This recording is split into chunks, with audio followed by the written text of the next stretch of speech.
Continuation. Page 22. Some key elements of constructive living.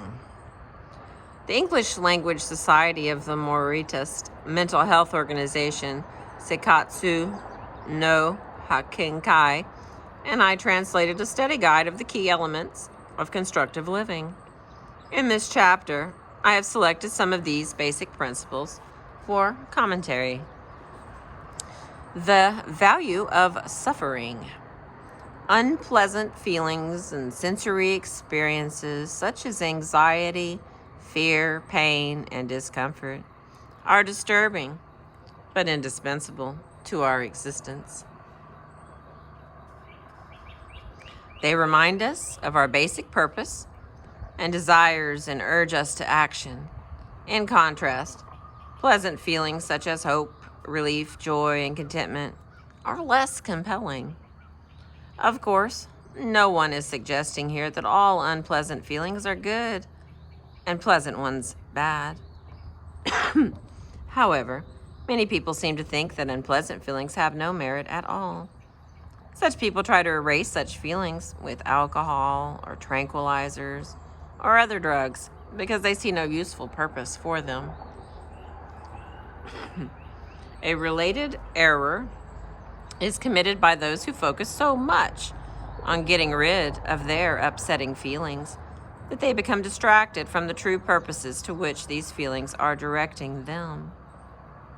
It is perfectly all right to be fearful, anxious, angry, bored, aroused, indignant, shy, jealous, and so forth. Excuse me. Each of these feelings points us towards some specific desire or purpose that needs to be satisfied or accomplished through constructive activity. We cannot lead a full life without these spurring reminders of what needs doing. In our constructive life, we aim at recognizing and acknowledging all feelings, not just the pleasant ones, and practicing the positive actions that are called for by these feelings.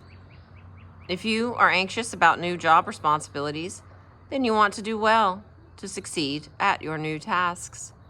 What can you do, action, to prepare yourself for these untried areas of work? How can you go about developing social skills to combat your shyness? What is your timidity telling you about your need for training, for social action, and experience?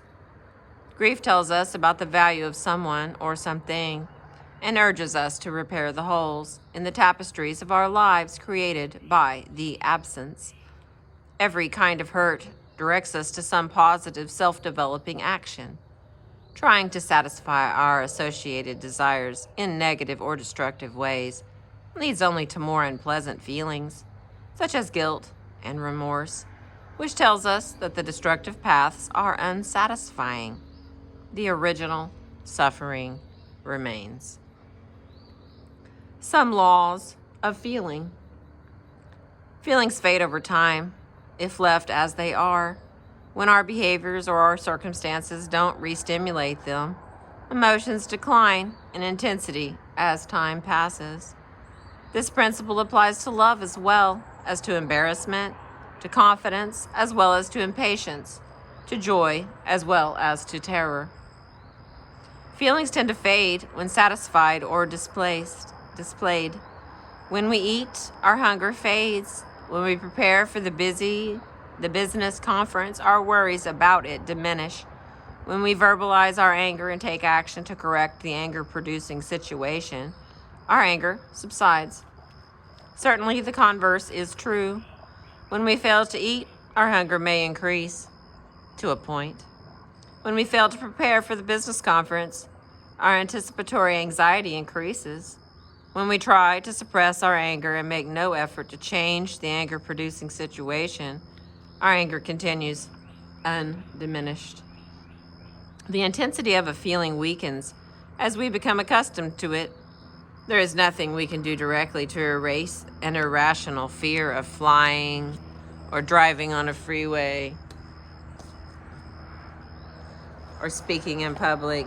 But if we continue to fly or drive on freeways or speak in front of groups, In spite of the fear, we eventually become accustomed to it and experience it as diminished.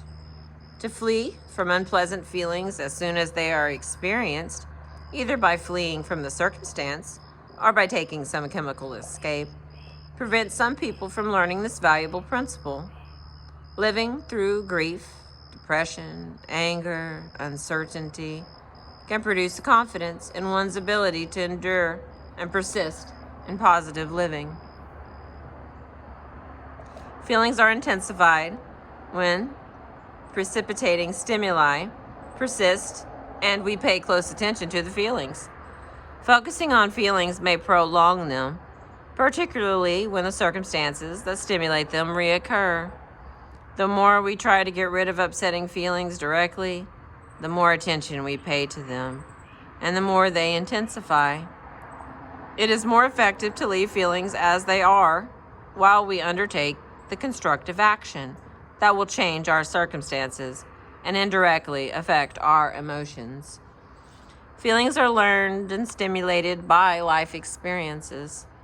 There is a vast literature on the ways in which cultural learning molds our emotions. When we are frustrated, we may respond with anger or with fear or with withdrawal or with some other reaction. Reality may limit the kinds of response possible, but we can learn new ways of viewing and responding to the situations in which we find ourselves. We aren't permanently trapped in the mode of, say, fear or anxiety. We learn different emotional responses by putting ourselves in situations where we behave in ways different from our past behaviors, by putting ourselves in new situations, by observing others' responses to situations, by studying ourselves and others, by breaking old patterns of behavior. We find new possibilities of emotional response. Feelings are a kind of natural phenomenon. We have no responsibility for them. What a relief to avoid accountability for one's feelings. Elsewhere in this book, I have covered the topic in more detail. Simply put, feelings arise naturally from situations, past experiences, understandings, and behaviors. We have no direct control over them, just as we have no direct control over earthquakes or summer breezes. As our environment changes and as our behavior changes, what we feel changes too. On the whole, positive behavior tends to produce and to reinforce pleasant feelings. I got a bird over here. Conversely, negative behaviors tend to produce and reinforce unpleasant feelings. Experiential understanding of this principle can result in a marvelous turnaround in one's life. The words are simple. The day-by-day practice of the principle is much more difficult. Of course, positive behavior doesn't guarantee success in every undertaking, at least in terms of the expected results of the behavior. For example, we can work hard at writing a magazine article and discover that no one wants to publish it. We can develop skills at a job that becomes obsolete with automation. We can work hard at a marriage that turns sour, but the effort involved in the positive behavior is in itself a reward. And although constructive activity may not guarantee success and good feelings, it increases our chances for joy and satisfaction in a way that negative, destructive activity does not. Violence, pouting, lying, avoiding reality, slander, stealing others' ideas, time, affection, as well as objects, exploitation, and so forth, do not characteristically lead to life satisfaction. I am not intending to be moralistic here. I am simply stating a fact of human existence that anyone can verify by observation and experience. Negative feelings can be crowded out by positive feelings. Rather than attempting to eliminate worry, self-doubts, phobias, and the like, a better strategy is to build a constructive lifestyle. The rewards of a positive action will take care of the unpleasant feelings. A feeling-based life is in danger of extreme ups and downs. A purpose-oriented life or a behavior-oriented life is more stable and, in the long run, more satisfying.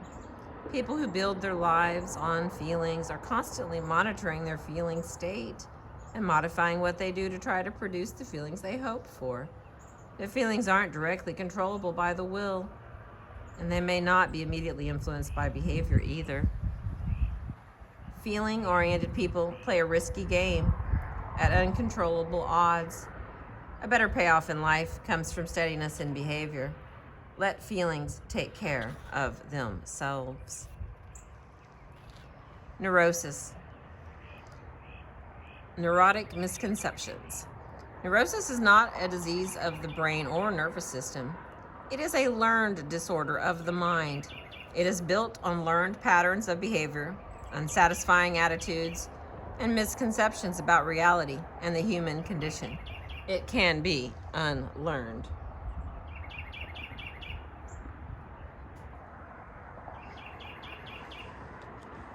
Highly sensitive people may misconstrue perfectly normal psychological and physical phenomenon to be abnormal. Natural and indispensable elements of human existence, such as caution, fear, doubt, reticence, anger, pain, and sadness, are taken to be unnecessarily obstacles in their lives. Such people try to eliminate immediate unpleasantness at all cost. They dread suffering, but their attitudes and behaviors only increase their suffering. They may perceive minor physical complaints such as headaches or dizziness or a pounding heart to be a sign of some severe physical disorder, in spite of negative results from medical tests. They believe that if only one or two problems in their lives were corrected, all of life would be rosy. They see their physical and psychological problems as absolute weaknesses, external and foreign to them, in need of absolute elimination. The more they become obsessed with their problems, the greater the problems loom in their minds. They become increasingly aware of the limitations their neurotic habits impose on their lives. As they struggle with their neurotic habits of thoughts and behavior, they lose track of their larger life purposes, as well as their immediate purposes. They become distracted from ordinary living by the struggles with themselves. Escape from suffering becomes their primary life goal. Our method of constructive living puts the emphasis back on living rather than avoiding or escaping. We learn to take life with all its pleasure and pain. We get busy doing what we know needs to be done in our lives. Some of what we need to do is to change our environments to relieve some of the unnecessary pressures on us. But some pressures we cannot eliminate. If growing old is bothering you, for example, I know of no way to make you young again. What we cannot change, we must live with as we go about accomplishing our purposes. Special strength comes from enduring unchangeable circumstances while holding to one's purposes. Some clients in therapy mistakenly believe that verbally expressing their feelings will miraculously dissolve their problems. They believe this falsehood in spite of their experience that the more they complain, the more miserable they feel. I am not advocating the bottling up of all feelings inside without any expression of them, but I am suggesting that talking about feelings or expressing them in action is not a total solution to the problem. When talking becomes complaining, then neurotic habits are reinforced. When we complain, we focus more attention on our suffering and feel it more intensely. Many suffering people exploit the people around them. They are so caught up in their own misery, they want sympathy and support so much, they are so greedy in their demands on others that they have little